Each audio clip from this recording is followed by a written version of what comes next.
If you followed anything about Malaysian sport over the past 2 or 3 months, then you're probably aware of the Malaysian football scandal.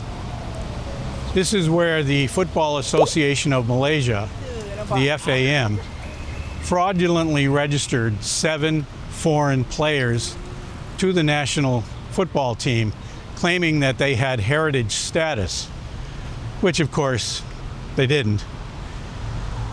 The FAM got caught. The international body, FIFA, fined them 2 million ringgit, which is about 500,000 US dollars. Morning. Morning.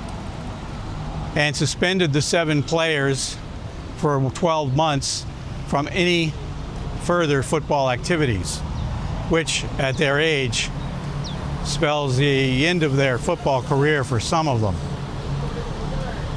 The FAM appealed FIFA's decision and lost, and are now thumping their chest in a show of bravado to take this to the Court of Arbitration for Sport to finally be vindicated once and for all.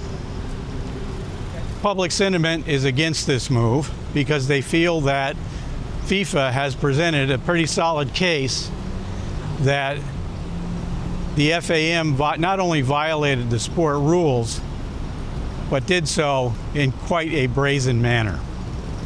You can read the full report of the appeal in the description below.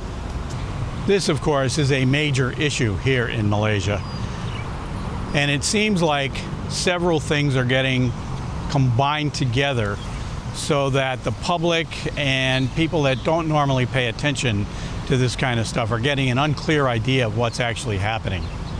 There are 2 separate issues, and I think it's important to separate them. First is the issue between the FAM versus FIFA. This has already been dealt with, at least up to the appeal level, with FAM breaking rules and FIFA sanctioning them and rejecting the FAM appeal. The second issue is far more serious and involves criminal activity, and that is involving government officials and other Malaysian big shots in the fraud that had to be executed in order to register the 7 foreign national players.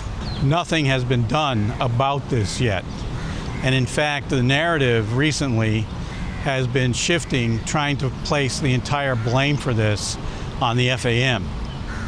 As I mentioned in an earlier video, there's no way the FAM could have pulled off this scheme on its own. It needed help. In the media, this situation has been referred to as a debacle and a fiasco, as if the 2 words are interchangeable. A debacle is something that is started by one person or a small group, and it involves, of course, a poor decision or ill-advised action. It causes embarrassment to the person, the group sometimes if the incident is public, but mostly it's not. It's mostly an internal thing. And although it can cause chaos, it usually involves things that can be fixed quickly. A fiasco, on the other hand, is something entirely different. A fiasco has more than one person involved and more than one group involved. I'm trying to stay out of the sun here.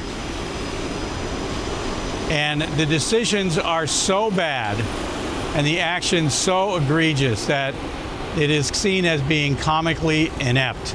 And it's highly embarrassing because a fiasco, if nothing else, is highly public. The Malaysian football scandal is definitely a fiasco. You might wonder, how did this happen? And that's a good question, because with all the actors and groups involved in this fiasco, you would think that there would be some kind of checks and balances that could catch it before it got out of hand. But in this case, an unfortunate confluence of hubris, deference to status, questionable ethics, and privilege got in the way of stopping that in time, which is why Malaysia now finds itself at the bottom of an avalanche of embarrassment on the international level. The FAM has formed its own independent committee to get to the bottom of what has happened in this situation, and presumably to make recommendations to the government so that this kind of thing doesn't happen again. They have promised complete transparency, but I think that's a phrase that most public officials here are trained to say at an early age. Complete transparency is elusive here in Malaysia, and no one really expects it. The what and how of this situation is unlikely to ever be made public, and forget about punishing anyone involved. Earlier I mentioned a report, which is the one that FIFA wrote after the FAM failed appeal, which includes the blow-by-blow description of everything that happened so far in this situation. It's worth a read. There is some legalese in it, but it's generally written so that most people can understand it. There's also a link in the description to the report and a link to the Wikipedia page about this incident in the description. Yes, there is a Wikipedia page already about this event. There is one other part of this story that has largely gone unreported, and that is on the night of the Vietnam versus Malaysia football match, the competition that started this whole fiasco, there were 9 naturalized players on the field for Malaysia, not 7. The 7 are the only ones with their registration as Malaysians in question, but there were 2 others that were also naturalized earlier.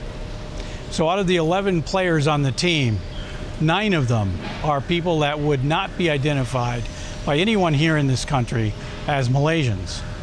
To any normal person, this might seem like Malaysia is trying to buy victories on the football pitch. Otherwise, why not just develop the young football players within the country so that they can eventually represent Malaysia on the national squad? The final aspect of this, which I haven't addressed yet, is the criminal element. In order for 7 foreigners to get registered as citizens in Malaysia and be issued passports almost overnight, required forging documents, bypassing regulations, and lying about certain aspects not only of their heritage, but also of their ability with the Malaysian language and also their time that they spent here in Malaysia. When this was presented to officials immediately after this scheme was uncovered, the Malaysian Anti-Corruption Commission said that this was an internal matter with the FAM. If I did any of the things that I just mentioned, I'd be in jail here. These are crimes, and they have to be investigated.